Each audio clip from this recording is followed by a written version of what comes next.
और एक blind date रोमांचक तो होती ही है।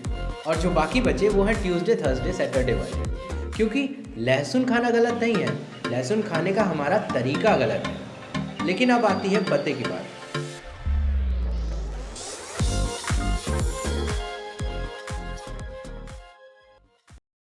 प्याज और लहसुन खाने को लेकर दुनिया में इतनी कन्फ्यूजन है, इतनी तो वेज और नॉनवेज खाने को लेकर भी नहीं है। वेज और नॉनवेज का तो बड़ा सिंपल है। या तो कुछ लोग कहते हैं कि हाँ नॉनवेज खाना चाहिए, या कुछ कहते हैं कि नॉनवेज नहीं खाना चाहिए। और जो बाकी बचे वो हैं ट्यूसडे, थर्सडे, सैटरडे वाले। लेकिन प्याज और लहसुन के केस में यह कहानी इतनी सिंपल नहीं रह जाती है। लहसुन और प्याज का प्रयोग देश से लेकर विदेश तक के कई सारे व्यंजनों में किया जाता है। फिर भी कई सारे व्रत पूजा में इसे खाना वर्जित माना गया है। जहाँ एक और कई आयुर्वेदाचार्य ये बताते हैं कि लहसुन प्याज में काफ़ी औषधीय गुण होते हैं और ये हमारे लिए काफ़ी फायदेमंद होता है, इसे ज़रूर खाना चाहिए।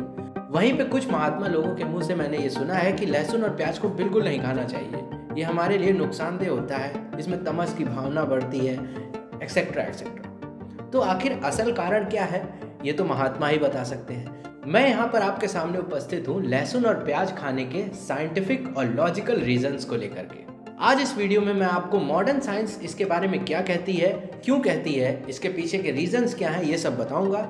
उसके बाद आप निष्कर्ष निकालिएगा कि लहसुन प्याज खाना चाहिए या नहीं खाना चाहिए। तो दोस्तों, आधुनिक काल में लहसुन प्याज को ना खाने के दो मेन रीजंस बताए जाते हैं। पहला तो ये कि लहसुन जो है वो उष्ण वीर्य यानी हॉट इन पोटेंसी है, यानी लहसुन की तासीर गर्म होती है, जिसकी वजह से ये तामसिक भोजन में आता है, जिसके सेवन से व्यक्ति के तामसी प्रवृत्तियों को बल मिलता है।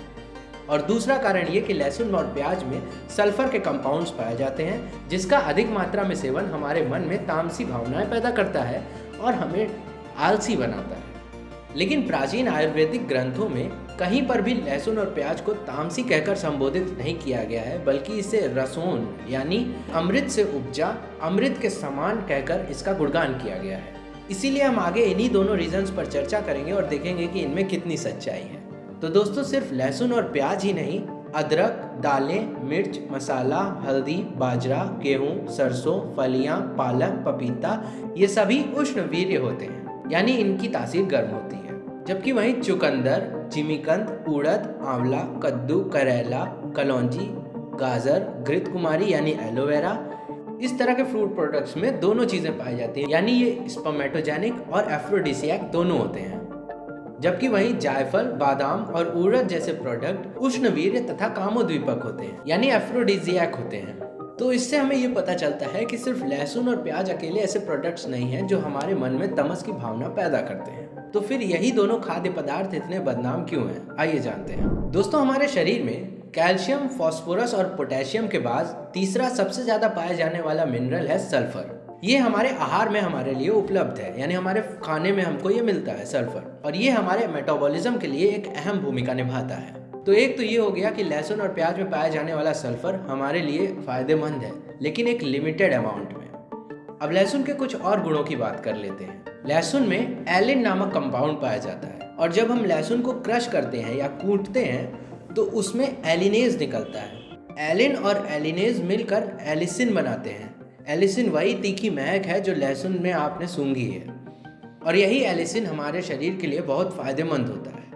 लेकिन अब आती है पते की बात। लहसुन को गर्म करने से उसके अंदर मौजूद एलिसिन पूरी तरह से नष्ट हो जाता है, यानी कि जब हम लहसुन को अपनी सब्जियों में डालकर गर्म करते हैं, तेल के साथ छौंका लगाते हैं, या किसी भी तरीके से लहसुन को जब हम गर्म करते हैं, तो उसमें मौजूद कंपाउंड जो हमारे शरीर को फ़ायदा करने वाला था वो ख़त्म हो जाता है।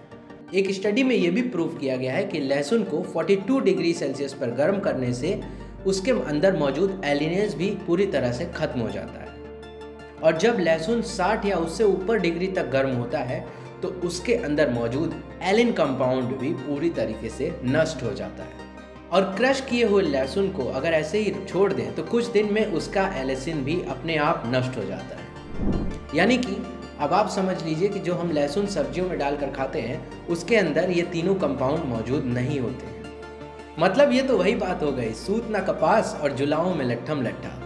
यानी कि जो ये बोल रहा है कि लहसुन खाना चाहिए और वो उसे सब्जी में डालकर खा रहा है, उसे भी लहसुन के वो तत्व नहीं मिल रहे हैं। और जो लहसुन नहीं खा रहा है, बोल रहा है लहसुन नहीं खाना चाहिए, वो तो नहीं ही खा रहा। तो ये तो बिना बात की लड़ाई हो गई कि लहसुन खाना चाहिए या नहीं खाना चाहिए, क्योंकि लहसुन खाना गलत नहीं है, लहसुन खाने का हमारा तरीका गलत है।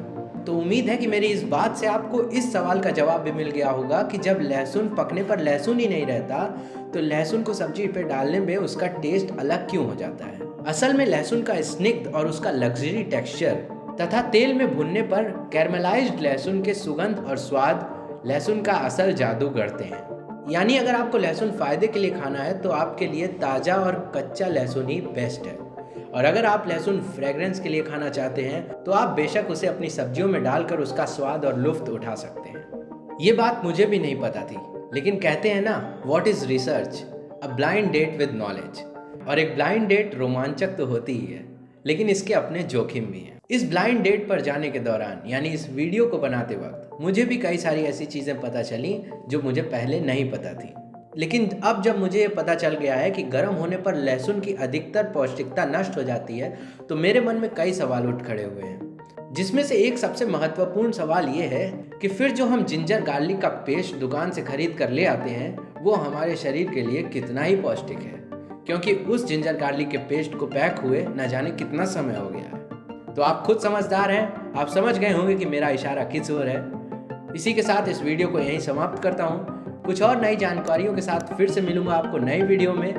तब तक के लिए नमस्कार।